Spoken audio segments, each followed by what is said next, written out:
The following production illustrates a simulated counseling interview. This is a practice exercise. The sole purpose of this production is the demonstration of individual counseling technique by a pre-service school counselor enrolled in the online MED in school counseling program at Salem College, Winston-Salem, North Carolina. This first session is going to be a consultative counseling interview. I'm going to be consulting with Miss Smith, a 12th grade teacher. We're going to be talking about one of her students, Amelia, who is a senior and is missing a lot of her classes. So we're going to talk about that and see what we can do to get her back into class. Hi, Miss Smith. Thank you for coming in and talking to me today. I know we both had some concerns about Amelia, one of your students, missing a lot of classes. So didn't know if you had any insight on to what's going on there. Yeah, thank you for seeing me. Well, I've had Amelia in the past. I had her as a freshman, so this is fairly typical for her. I'm just seeing more absences. After she missed her first 4 or 5, I pulled her outside into the hallway, and we talked a little bit, and I said, "What's going on? Why are you missing class?" And she was like, "Well, she has to." Her excuse was that she has to stay home and take care of her younger siblings. And so I understood, and I was like, okay, well, it can be a pretty rough situation. So what I told her at that point was that, as she's had me in the past, you've got your work packets, all the PowerPoints, all the lectures are online. You need to, just fill out your work and stay caught up in class. And she was like, yeah, I can do that, and I'll get on it. I'm going to do better. And I said, okay. Well, I called home the first time because she missed a couple more days, and so I called home, and Amelia picked up the phone and said, and she's like, hello, and I was like, hi, and surprise, surprise, and I asked her why she wasn't at school and what was going on again, and she said she had to stay home. Well, the second time I called, a couple of days later, her aunt picked up the phone, and I was like, I asked the aunt to see if the mom could give me a phone call at her earliest convenience, and then didn't see Amelia another day or two, so then I called again, and at this point there was no contact with the parent. Now, at this point, I'm not really sure what we can do. Okay. Now, I know you said that you called her several times. How long ago was that? My last phone call was about 3 weeks ago. 3 weeks ago? Okay, because I've been trying to call her all week and with no success. So I wasn't sure if we just have a wrong phone number, or maybe now, since I know that you've tried to call her several times, she just recognizes the number, so she's just not wanting to pick up. I'm not sure. I do know Mom's the only one working. Dad's in jail. Okay. And Mom's working 2 to 3 jobs. And so I know that's kind of alter their home life quite a bit. Okay, yeah, that's definitely has to be very hard on her and trying to balance school, which obviously is a big problem right now. And Amelia knows the system. She can miss. She knows she can count very well. She's got counting to 9 exceptionally well. She counts 9 days, comes back to 10th. 9 days she's out, comes back to 10th, so that we don't drop her. Right. And this is becoming worse. And as a freshman, it was 4 or 5, but now we're up to 9.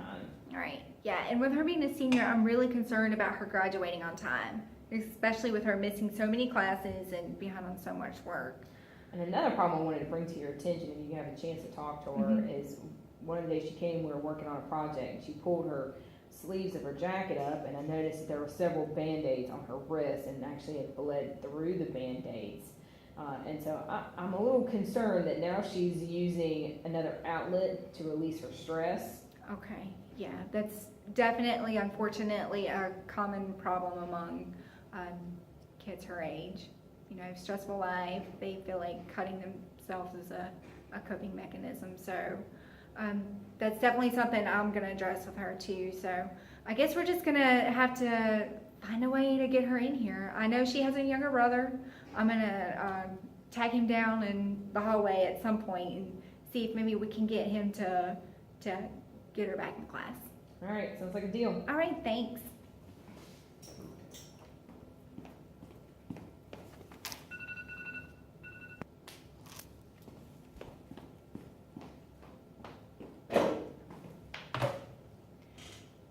This next video is a involuntary counseling session. Ms. Smith and I have finally convinced Amelia to come back to school. So on her first day back, Ms. Smith has sent her to my office to talk about why she's missing so many classes and motivate her to work harder so she can graduate on time. Hi Amelia, I'm so glad you came to see me today. How are you doing? Hey, Miss B. Doing all right? What about you? I'm okay. Just wanted to catch up with you, see how things are. I know Miss Smith has sent you my way. She's concerned about you missing a lot of classes. So am I, to be frank. Okay. Do you want to talk about why you're missing class? Gotta watch my younger siblings. I gotta watch my brothers and sisters. Okay. And yeah, I know that your mom is the only one working in the household right now, so I know that's a lot of pressure on her. And I know you're probably offering her a little stability, staying home and watching your younger siblings, which I do commend you on that. That's a very thoughtful thing for you to do. However, it's hurting your grades. Yeah, I know. And I know Miss Smith was working with you. I know she had sent you some packets of work to catch up, and she even, gave you the opportunity to submit them online so you could get them submitted on time. But she says you've been slacking on that too. Okay. Yeah. Can you tell me a little bit about why? I'm just not doing it. Okay. And why are you just not doing it? Because I don't want to. You don't want to? Okay. Well, Amelia, you're a senior this year, and graduation's right around the corner, but looking at your grades right now, you're not going to get there if you don't do your work. I know. Okay. Well, I want to let you know that all hope is not lost. We can get you graduated on time, but you're going to have to work really hard. Really? Is that something that you want? Yeah, I don't want to be here another year. I'm done here. Okay. Well, let's get you busy. Now, we do have, the credit recovery program, which means you're going to have to do a lot of work in a short amount of time to get you catched up to where you need to be. Okay. Are you willing to put in the effort? Yeah, I'm going to have to, I guess. Okay. All right. Now, one thing I was thinking that we could do to keep you on track is get you a mentor. Whether it's me or Miss Smith, I know you have a really good rapport with her. Yeah. Okay. Well, I figured that, if we get you set up with the mentor, it'll keep you motivated and keep you on track to where you need to be so you can graduate on time. Okay. Okay. Were there any other suggestions that you would like to make to get you motivated to come to class every day? No. Okay. Well, we'll start with that and see how it goes, but you are going to have to work hard, okay? Yes. Okay. All right.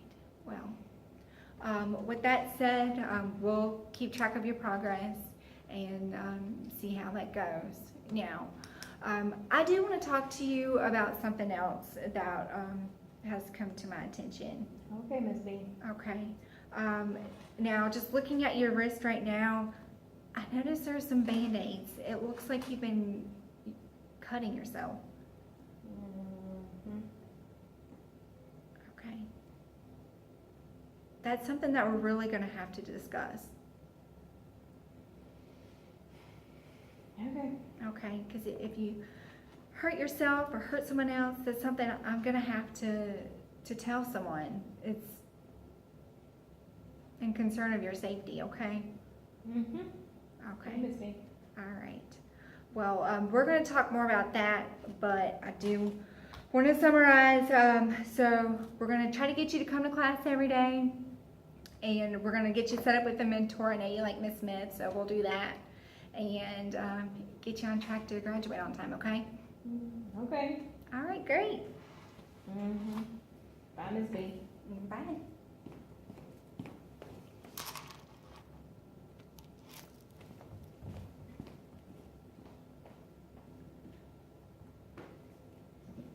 This final session is crisis counseling. It's going to follow up from the previous session where I discovered that Amelia is cutting herself. So we're going to discuss that and talk about what we can do to help her. All right, Amelia. So, Hey, Ms. B. hi. Now you're self-cutting, which is very scary. You want to tell me what's going on? Like, why are you hurting yourself? Because it makes all the pain go away. All the pain go away? Mm-hmm. So I know that you're staying home because your mom's working a lot and you have to watch your younger siblings. What else is going on that you feel like you have to hurt yourself? Everything's just messed up at home. Everything? What's everything? Well, my dad's in jail, and Ricky and I were fighting, and now we're not dating, and there's just a lot going on, Miss B. It sounds like a lot. I can definitely see how overwhelming it can be having to deal with all of that at the same time. However, I know that you feel like cutting yourself gives you some kind of control and makes you feel better at that moment, but it's very dangerous. Everything from physical, like cutting yourself, depending on what you're cutting yourself with, you could get a serious infection. Oh no, Okay, and learned it in life skills. okay, and so we're gonna have to get that looked at first of all to see, make sure you don't have any infections. Now, hurting yourself, I'm scared. Like, what else do you think about when you're cutting yourself? And just everything in the world. Okay. Everything going wrong. Well, I'm gonna be frank with you. Have you thought about killing yourself? If I say yeah, So you have. maybe. Well, I'm very concerned about that. I take that very seriously. So what I'm going to have to do is I'm going to have to make some phone calls and talk to the mental health services, see what's going on. They'll probably. Like that. I know. But I'm going to have to call her too to let her know what's going on. Okay, your safety is my priority. Okay. And you're such a bright girl, and I know once we get you through your credit recovery, get you back on track for graduation, it's going to set you up for success. And I know it can seem hopeless right now having to deal with everything that you're going through. Okay? Okay. But to get you back on track academically, we need to make sure everything's going all right in other aspects of your life, including how you feel about yourself and feel about life in general, okay? Okay. Okay. So, is there anything else that you want to talk to me about? Miss B, Mm-hmm. I think I'm pregnant. You think you're pregnant? Okay. So, have you been using protection or? Ricky said we were. So, he says that you were. Was he using condom or anything? I guess. I don't know. Okay, well, in that case, when we send you to the nurse to get your cuts looked at, we'll get you a pregnancy test too to see what's going on there. Okay? Okay. All right. So, I'm gonna have to call your mom. I'm gonna call mental health services, and we'll get you to the nurse, get those cuts checked out, and get you a pregnancy test, and we'll get you where you need to be at, okay? So we can get you set up on track and get you to graduate on time, okay? Okay. All right, Amelia. Thank you for talking to me about that. Sure, Miss B. Okay. The proceeding has been a simulated counseling session. The names and identities of the individuals portrayed are fictional. I certify that the individuals appearing in the video have authorized the release of this taped session in writing for the purpose of peer review, education, and consultation. Individuals with questions or concerns may contact the Salem College Department of Education at www.salem.edu.